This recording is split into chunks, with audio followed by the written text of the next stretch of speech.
2018년 3월 28일 독일 하노버. 마테우즈 카와스키는 30살의 폴란드인입니다.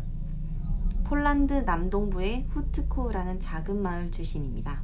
그는 독일 하노버에서 아버지와 여동생과 함께 살며 건설 현장에서 5년간 근무했습니다. 마테우즈는 장거리 연애 중이었습니다. 약혼자는 폴란드 리피아 고라에 살고 있었으며 또한 곧 아들을 출산할 예정이었습니다. 그래서 2018년 3월 28일 오후 11시 30분쯤 마테우즈는 퇴근 후 곧 태어날 아들을 보기 위해 자신의 자동차를 타고 약혼자가 있는 리피아로 갈 계획이었습니다. 다음날 아침 9시쯤 도착하는 예정이었지만 마테우즈는 결국 도착하지 못합니다. 그의 아버지에 따르면 3월 29일 오전 10시 30분쯤 마테우즈에게 전화를 걸었고 그의 아들은 사고가 나서 총 2시간을 갇혀 있다가 지금은 스체친이라고 했습니다. 스체친은 폴란드와 독일 국경에 있는 마을로 약혼자가 있는 리피아로 가는 길목에 있습니다. 독일과 폴란드 사이의 국경에는 입국을 검사하는 직원은 없지만 차량 번호를 식별할 수 있는 카메라는 달려 있습니다. 그 무렵 마테우즈는 약혼자에게 2시간 안에 도착할 것 같다고 문자를 보냈으며 그것이 마테우즈에게서 온 마지막 연락이 되었습니다. 오후 5시가 됐는데도 마테우즈는 도착하지 않습니다. 또한 전화벨은 울리지만 전화를 받지 않자 약혼자는 걱정하기 시작합니다. 약혼자는 독일의 마테우즈와 살고 있는 마테우즈의 여동생에게 연락을 합니다. 그리고 그날 저녁 마테우즈의 엄마는 경찰서에 가서 신고합니다. 그러나 경찰은 아직 이른 시간이라며 마테우즈가 곧 돌아올 것이라고 말하고 엄마를 돌려보냅니다. 결국 가족들은 독일과 폴란드 양국에 실종 신고를 합니다. 하지만 여기에는 문제가 있었습니다. 마테우즈는 독일산 유심카드를 써서 폴란드 경찰이 핸드폰을 추적할 수 없었습니다.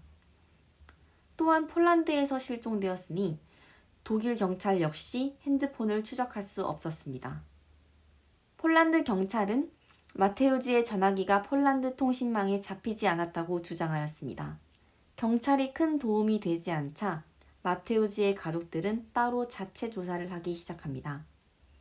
도로 옆으로 빠지는 길목과 CCTV, 주유소 등 전부 찾아가 보았지만 아무런 흔적을 발견할 수 없었습니다. 그렇게 6개월이 흘렀습니다. 9월 12일 마테우즈의 고향 마을이자 엄마가 살고 있는 마을 후트코우. 한 이웃이 마테우즈의 엄마에게 찾아와 헛간에서 불쾌한 냄새가 난다고 불평합니다. 아마도 죽은 동물의 사체일 거라는 생각에 이웃과 함께 헛간을 뒤지지만 헛간 안에서 냄새의 위치를 정확히 찾을 수 없었고 특별한 이상을 발견하지 못했습니다. 그러자 이웃은 헛간의 지붕 아래를 확인할 수 있는지 물었습니다. 헛간의 지붕 아래에는 다락방이 있었습니다. 마테우즈의 엄마는 동의했고 헛간 다락방으로 올라갔는데 그곳에서 온 무더기가 보입니다. 자세히 보려고 다가가니 잘린 머리와 몸통을 발견합니다. 헛간 천장에는 2개의 올가미 밧줄이 매달려 있었고 옆에는 가방이 있었습니다. 시신은 너무 부패해서 신원을 확인할 수 없는 상태였습니다. 경찰은 밧줄과 가방 속에서 발견한 마테우즈의 유품 그리고 다른 이의 DNA가 발견되지 않은 점을 이유로 자살이라고 사건을 종결합니다. 그러나 여기에는 여러 가지 의문점이 남아 있습니다.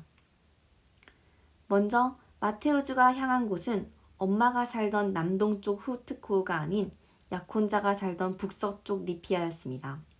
이 두 지역은 완전히 반대 방향입니다. 또한 헛간에서 마테우즈의 시신을 발견했을 때 특이한 점은 신발 안에 발이 잘라져서 같이 들어가 있었다는 점입니다.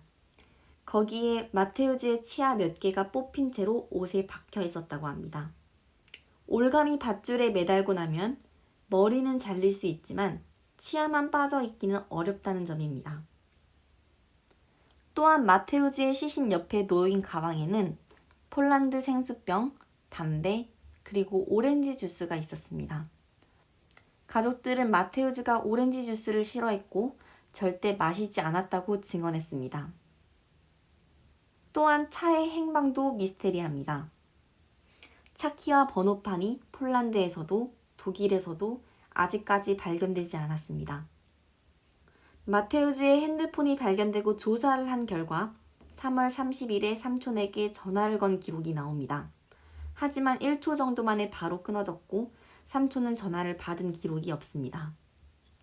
무엇보다도 가장 이상한 점은 가족들에 따르면 헛간 다락에 6개월이나 몸이 매달려 있었다면 헛간 내부에서 시신을 목격하지 못했을 리가 없었다고 합니다. 가족들은 마테우즈가 실종된 후 여름 내내 헛간을 이용했는데 헛간 내부에서는 다락방의 천장이 잘 보이는 구조라서 매달려 있는 시체를 발견하지 못할 가능성은 매우 낮다는 것입니다. 또한 마테우즈의 고향은 작은 곳으로 아무도 마테우즈를 알아보거나 발견하지 못했다는 점 역시 수상합니다. 만약 낯선 자가 그 마을로 몰래 들어갔다면 바로 눈에 띄지만 그 누구도 마테우즈나 낯선 자를 목격하지 못했다고 합니다. 이러한 의문점들에도 불구하고 사건은 자살로 종결됩니다. 가족들은 마테우즈에게 자살 징후도 없었고 정신병도 없었고 아이를 가지게 되어서 기뻐했다면서 자살은 절대 아니라는 입장을 고수하고 있습니다. 올가미 밧줄이 2개였다는 점, 마테우즈가 마시지 않는 오렌지 주스, 사라진 차 등 여러 정황으로 보았을 때 여전히 의문점은 존재합니다. 정말로 경찰 측 의견대로 마테우즈의 자살이었을까요? 그날 마테우즈에게는 무슨 일이 생겼던 것일까요? 가족들은 여전히 이 의문들을 풀기 위해 노력하고 있습니다.